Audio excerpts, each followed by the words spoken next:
Hello, back to my channel SG family. সবাইকে জানাই good morning, শুভ সকাল।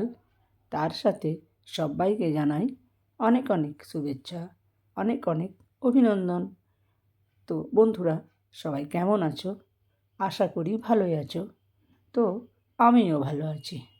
তোমাদের ভালোবাসায়, তোমাদের শুভকামনায়, তোমাদের সাপোর্টে সত্যিই ভালো আছি। আর আমিও তোমাদেরকে সাপোর্ট করতে পেরে সত্যি আমারও খুব ভালো লাগে। আমি কারো কোনো দিন অ্যাড স্কিপ তো করা দূরের কথা, পুরো ভিডিও যত্ন সহকারে দেখি। তো আমি চাই সবাই আমার মতো এইভাবে সবাই সবারই ভিডিও দেখো। বলছি বলে ভেবো না যে বাহাদুরি করে বলছি, এটা আমার নেচার। সবাই জানে আমি কারো লাইভে বা কারো ভিডিওতে কোনো দিন স্কিপ করে দেখাটা আমি পছন্দ করি না। আমার নিজেকে ভালো লাগে না। আমি যদি কাজটায় ফাঁকি দিই না, আমার বিবেকের দংশন আমাকে ভালো থাকতে দেয় না। তো এটাই আমি জানি না কার কী মনে হয়, তবে আমাকে সবাই খুব ভালোবাসে।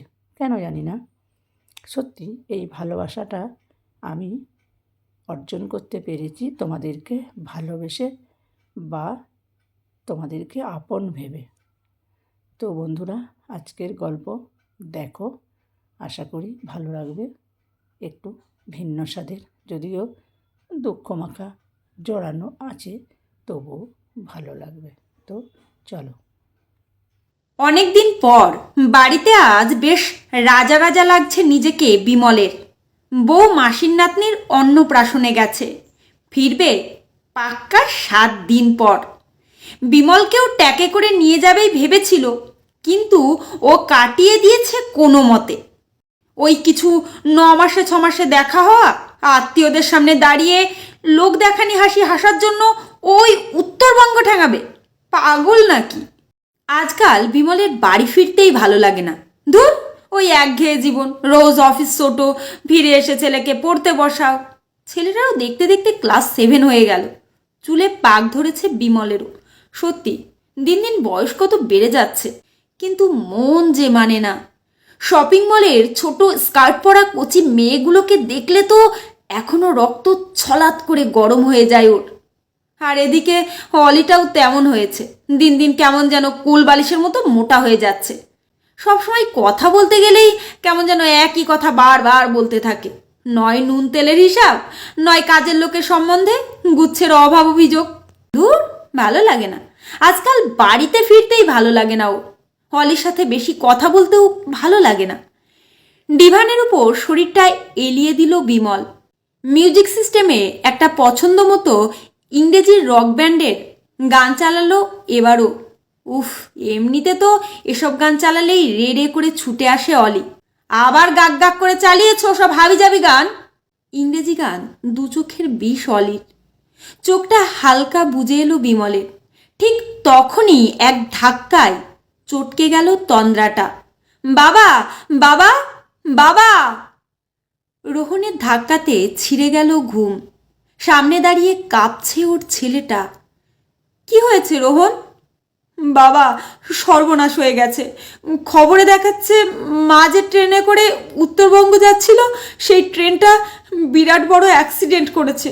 বহু লোক মরে গেছে। এবার কাঁদছে রোহন। কি সব বলছিস? মানে কি এসবের? হাত পা কাঁপছে বিমলেরও। অবশেষে বিমল আর রোহন পৌঁছেছে মালদা। এখানেই ঘটেছে দুর্ঘটনা। একটা হাসপাতালে পাঠানো হয়েছে ওদের। এই হাসপাতালেই নাকি রয়েছে দুর্ঘটনায় আহত ও নিহত মানুষগুলো। বিমল বসু কে আছেন? একবার মর্গে যেতে হবে আপনাকে। চলে যান ওইদিকে। হাঁটু দুটো কাঁপছে বিমলের। শরীর যেন অবশ হয়ে আসছে। কোনো মতে মর্গের দরজা ঠেলে ভিতরে ঢুকলো ও। একটা লোক ট্রলি ঠেলে লাশ বের করে ডাকলো ওকে। এদিকে আসবেন, দেখে নিন আপনার পার্টি কিনা। এগোতে পারছে না বিমল। মনের সবটুকু জোর শেষ। তবুও এলো কোনো মতে লোকটার ডাক অনুসরণ করে। না না, এটা অলি হতে পারে না। অলি এভাবে নিজের সাজানো গোছানো সংসার ছেড়ে ওদের ফেলে রেখে যেতেই পারে না। না। মৃতদেহটা দেখেই শিউরে উঠল বিমল। না, হেরে গেছে বিমলের বিশ্বাস। অলি সত্যি চলে গেছে ওদের সকলকে ফাঁকি দিয়ে। সামনে পড়ে রয়েছে অলির থ্যাতলানো মৃতদেহটা। নিয়ে যাবেন তো বডি কলকাতায়? কর্কশ গলায় বলল লোকটা। উত্তর দিতে পারল না বিমল। কোনো মতে টলতে টলতে বেরিয়ে এলো মর্গ থেকে। হ্যাঁ, ফিরতে হবে কলকাতায়, এটা ঠিক। কিন্তু কি হবে তারপর? বিমলের জীবনটা চালাবে কি করে অলি ছাড়া? আদপে তো অলিকে ছাড়া এক পাও চলতে পারে না। নিজের অফিস যাওয়ার আগে শার্ট প্যান্ট এমনকি রুমালটাও গুছিয়ে দেয় অলি। ব্লাড প্রেশারের ওষুধটাও তো খাবার কথা মনে থাকে না ওর, সেটাও তো অলি মনে করিয়ে দেয়। একদিনের জন্য বাপের বাড়ি গেলেও বারবার ফোন করতো অলি, যাতে বিমলের এক টুকরো অসুবিধা না হয়। সেই বিমলের জীবন থেকে আচমকা অলি এভাবে মুছে গেল। ও মাঝে মাঝেই বলতো, আমার কদর করো না তো, মরবো যেদিন সেদিন বুঝবে। হ্যাঁ, ঠিকই তো বলতো। ওকে নিয়ে তো কোনোদিনও আলাদা করে ভাবার কথা মনেই আসেনি বিমলের। মনে হতো ওকে নিয়ে আবার আলাদা করে ভাবার কি আছে, অলি তো আছেই। আসলে মেয়েটা কখন যেন বিমলের শ্বাস প্রশ্বাসের মধ্যেই মিশে গেছিল, তাই আলাদা করে আর ওকে দেখতে পাবার কথা মনেই হয়নি বিমলের। মনেই পড়েনি ওই মানুষটাও আলাদা করে ওর এক টুকরো ভালোবাসা পাবার জন্যেই বড্ড আকুল হয়ে থাকে। কিন্তু এখন তো এসব বুঝেও লাভ নেই, বড্ড দেরি হয়ে গেছে, সব শেষ হয়ে গেছে যে। বাবা, বাবা! সামনে এসে দাঁড়িয়েছে রোহন। চোখ দুটো ওর জলে ভেজা, মুখটা টকটকে লাল। ছেলেটাকে কি বলবে এবারও? বিমল বুঝলো ওর দমটা কেমন যেন আটকে আসছে, বুকটা মোচড় দিয়ে উঠছে এক অব্যক্ত যন্ত্রণায়। আস্তে আস্তে কথা বলার শক্তিটুকু হারাচ্ছে ও। বাবা, বাবা, ও বাবা, কেন এমন করছো তুমি? আকুল স্বরে ওকে ডাকছে রোহন, ধাক্কা দিচ্ছে আলতো করে। ধর্মর করে ডিভানের উপর জেগে উঠে বসলো বিমল। আতঙ্কের অভিঘাতে শরীরটা কাঁপছে এখনো। কোনো মতে জড়িয়ে জড়িয়ে বলল, রোহন, তোর মা? কি হয়েছে বাবা তোমার? খারাপ স্বপ্ন দেখেছিলে? মা নর্থ বেঙ্গল যায়নি বাবা, ফিরে এসেছে। এবার বিমলের সামনে এসে দাঁড়ালো অলি। পরনে লাল সাদা তাঁতের শাড়ি, গায়ে হালকা গয়না, কপালে বড় টিপ, যেমনটা ওকে দেখে অভ্যস্ত বিমল।